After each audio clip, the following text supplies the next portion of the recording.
Hello friends, आज मैं आपके साथ चावल के पापड़ बनाने का सबसे आसान तरीका शेयर करने वाली हूँ। शायद अब तक आपने इस तरीके से पापड़ नहीं बनाया होगा और अगर आप इस तरीके से पापड़ बना लेते हैं तो आपके पापड़ ना ही फटेंगे ना ही टूटेंगे, एकदम परफेक्ट गोल गोल मार्केट की तरह पापड़ बनकर तैयार होंगे। साउंड तो आप सुन ही सकते हैं कितना गजब का ये क्रिस्पी बना है। तो बस इस तरह के पापड़ बनाने की रेसिपी मैं आपके साथ शेयर करने जा रही हूँ। चलिए देखते हैं क्या करना है। तो इस पापड़ को बनाने के लिए ना फ्रेंड्स, हमें सबसे पहले चाहिए होगा चावल का आटा। चावल का आटा आपको किसी भी ग्रोसरी शॉप पर बड़ी ही आसानी से मिल जाएगा और अगर नहीं मिलता है तो आप इसे घर पर बना सकते हैं। इसके लिए हमें चावल को पहले अच्छे से 1 से 2 बार धो लेना होगा और फिर हम इसे कड़ी धूप में रख देंगे 1 दिन के लिए। तो ये अच्छे से चावल जो है वो ड्राई हो जाएगा। उसके बाद हमें इसे किसी भी पैन वगैरह में ड्राई रोस्ट कर लेना है और फिर हम उसे ग्राइंड कर लेंगे। तो घर पर आपका चावल का आटा बनकर तैयार हो जाएगा। अभी आपने देखा मैं लगभग 1.5 कप के करीब चावल का आटा ले ली हूँ। इसके बाद अब हमें एक बड़े से बर्तन में, मतलब किसी भी पैन में या फिर कढ़ाई में पानी लेना होगा। इसमें मैं ली हूँ 3 कप पानी, क्योंकि 1.5 कप हमने चावल का आटा लिया था, उसका दोगुना हमें पानी लेना होगा। इसके बाद इसमें मैं डाली हूँ 1 बड़े चम्मच जितना साबुत जीरा, साथ ही इसमें स्वाद के अनुसार नमक। पापड़ में ध्यान रखिएगा नमक कम ही डालना होता है, नहीं तो फिर पापड़ सूखने के बाद बहुत ज़्यादा नमक हो जाएगा, इसलिए नमक कम डालिएगा। इसके बाद मैं इसमें डाली हूँ 1/4 चम्मच जितना बेकिंग पाउडर। अगर आपके पास बेकिंग पाउडर की जगह आप चाहें तो यहाँ पर पापड़ खार डाल सकते हैं। मैं इसमें बेकिंग पाउडर डाली हूँ क्योंकि पापड़ खार मेरे पास नहीं था।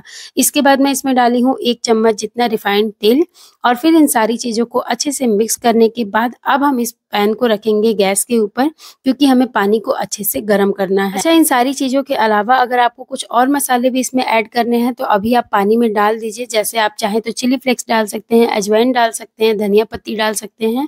मैं चिली फ्लेक्स और अजवाइन नहीं डाल रही हूँ, यहाँ मैं फ्रेश धनिया पत्ती डाल रही हूँ। बिल्कुल छोटे-छोटे टुकड़े में हमें चॉप करके इसे डाल देना है। इसके बाद इस पानी में हमें 1 बॉयल आने तक इसे उबालना है और फिर इन सारी चीज़ों को मैं मिक्स कर ले रही हूँ। जब बॉयल आ जाए पानी में, फिर हमने जो चावल मेजर करके रखा था ना, चावल का आटा, उसे हमें डाल देना है इस पानी में और फटाफट से पानी के साथ आटे को मिक्स करेंगे। कुछ ही सेकंड के अंदर आप देखेंगे ना कि ये जो आटा है ये बिल्कुल डो फॉर्म में आ जाएगा, अच्छे से मिक्स हो जाएगा। तो इस तरह से हमें मिक्स कर लेना है और अब हम फ्लेम को ऑफ कर देंगे।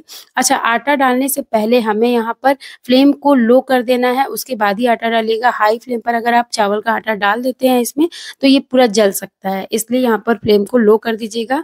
फिर आटे को मिक्स करने के बाद अब हमें निकाल लेना है एक दूसरे बाउल में, जिससे कि ये चावल का आटा फटाफट से ठंडा हो जाए, क्योंकि अभी ये काफ़ी गर्म है। गर्म पानी में हमने मिलाया था, तो इसे हमें निकाल देना है दूसरे बाउल में, जिससे कि ये जल्दी से ठंडा हो जाए।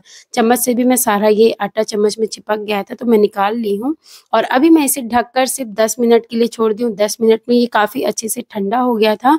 उसके बाद अभी हमें क्या करना है ना, इसे इस तरह से हाथ की मदद से थोड़ा-सा मिला लेना। अभी हमें इसे बहुत ज़्यादा गूँथने की ज़रूरत नहीं है। तो देख सकते हैं मैं इस तरह से इसे मिला ली हूँ और अब हम क्या करेंगे कि अपने हथेली में थोड़ा-थोड़ा तेल लगाएँगे, क्योंकि ये आटा जो होता है ना, चावल का आटा काफ़ी ज़्यादा चिपकता है। आप देख सकते हैं मेरे हाथों में बहुत ज़्यादा चिपक रहा है। तो हाथ को पहले अच्छे से धोएँगे इस आटे को गूँथने के बाद, मिलाने के बाद, और इसके बाद हाथ पर लगाएँगे तेल। बिल्कुल थोड़ा-सा तेल लगाइएगा, रिफाइंड तेल लगाना है और फिर इस डो से थोड़ा-थोड़ा पोर्शन उठाकर इसकी हमें बड़ी सी लोई बनानी है। आप देख सकते हैं मैं काफ़ी बड़ा लोई बनाकर तैयार कर ली हूँ। इसके बाद इसके बीच में ना हमें होल कर देना है, क्योंकि अब हम इसे स्टीम करने वाले हैं। तो अगर इस तरह से बीच में होल कर देंगे ना तो आटा जो है चारों तरफ से बिल्कुल बराबर पकेगा, इसलिए हमें बीच में इसमें होल करना ज़रूरी है। तो होल आप ज़रूर करिएगा, जिससे कि ये आटा जो है अंदर तक अच्छे से पक जाए, अच्छे से सीज जाए, तभी हमारा जो पापड़ है वो फटेगा नहीं। क्योंकि अगर थोड़ा-सा भी कच्चा रह गया तो वहाँ पर ही गलती हो जाती है, जिससे कि पापड़ फटने लगते हैं, क्रैक्स हो जाते हैं, उसमें टूटने लग जाते हैं। तो ये सारी दिक्कत ना आए, इसीलिए हमें इसे बड़ा का शेप देना है। तो देखिए यहाँ पर मैंने ढेर सारे बड़े बनाकर तैयार कर लिए हैं ये चावल के।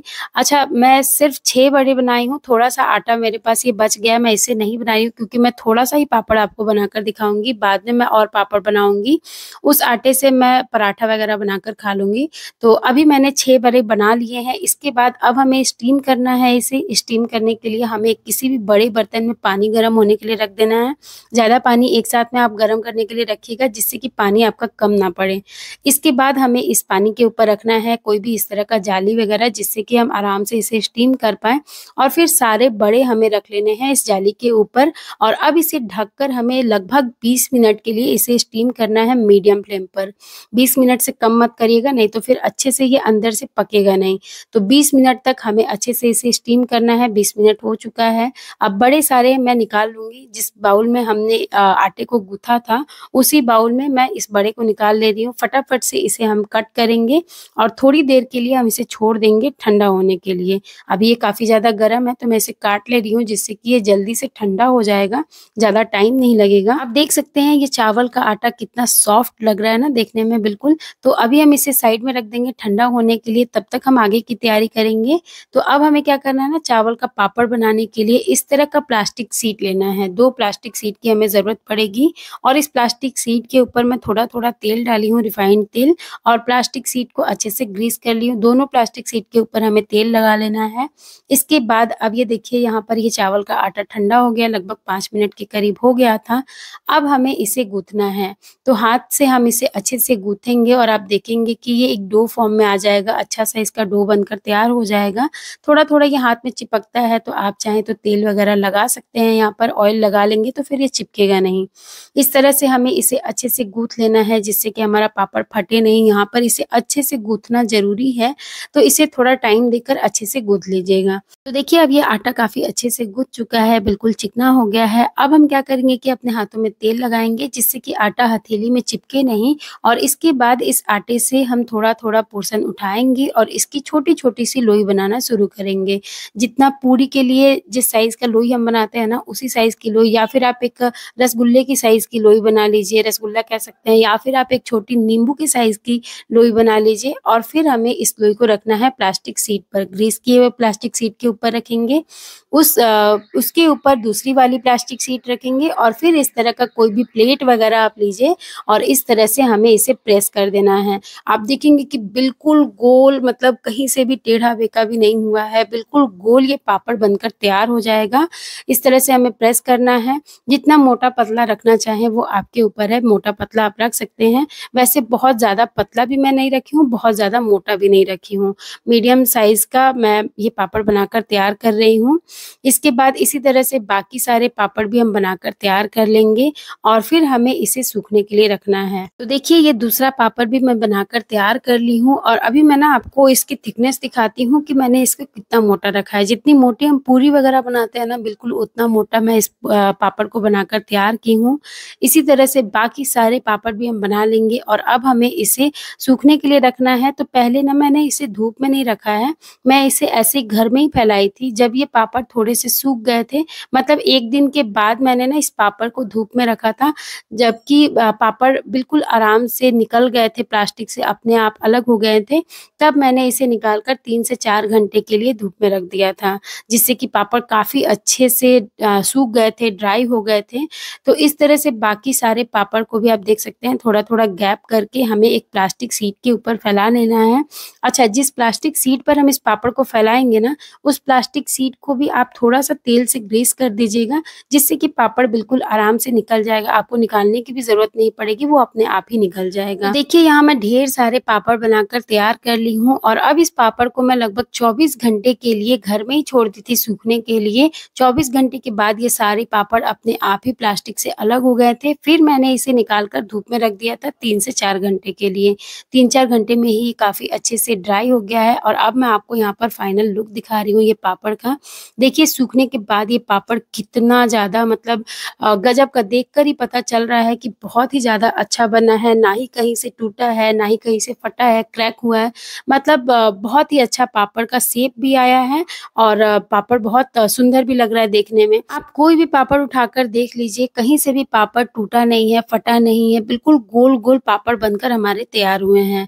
तो अब ना मैं इसे फ्राई करके आपको दिखाऊँगी। इसके लिए गैस के ऊपर पहले हमें तेल रखना है। तेल को अच्छे से गरम कर लेना है। तेल जब अच्छे से मीडियम फ्लेम पर गरम हो जाए फिर हम इस पापड़ को डालेंगे।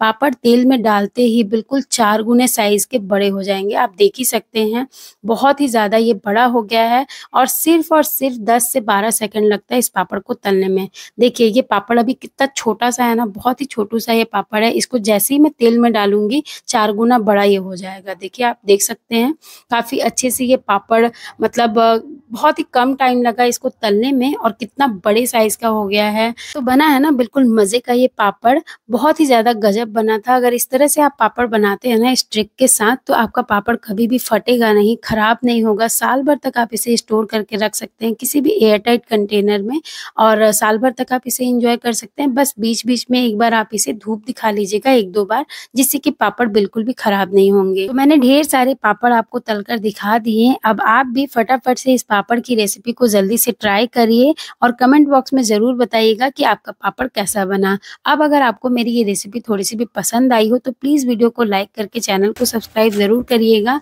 अभी मैं आपको ये पापड़ का आवाज़ सुनाती हूँ कि ये कितना ज़्यादा क्रिस्पी बना है। पहले तो मैं सुनाई दी थी लेकिन एक बार आप फिर से सुन लीजिए।